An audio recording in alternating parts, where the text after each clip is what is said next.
C'est l'homme le plus rapide du commissariat. Sa capacité à assembler des armes à feu tout en étant masqué a battu le record mondial. C'est aussi l'homme le plus résistant du commissariat.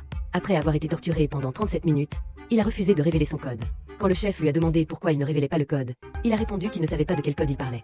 De plus, il est l'homme le plus intrépide du commissariat. Lorsqu'une bombe a été placée par des terroristes dans les locaux du commissariat, en pleine crise, il a pris le volant pour emmener la bombe dans un endroit isolé, se félicitant d'être un homme exceptionnel.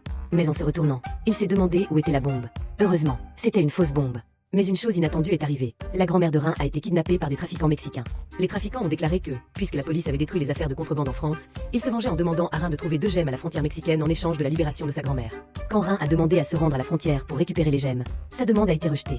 Les autorités ont affirmé que cela pourrait entraîner des tensions diplomatiques entre la France et le Mexique, et potentiellement conduire à une capitulation de la France. Face à cette situation, Rhin a décidé de démissionner. Ses collègues ont entendu dire que Rhin était sur le point de démissionner et sont venus de loin pour se moquer de lui.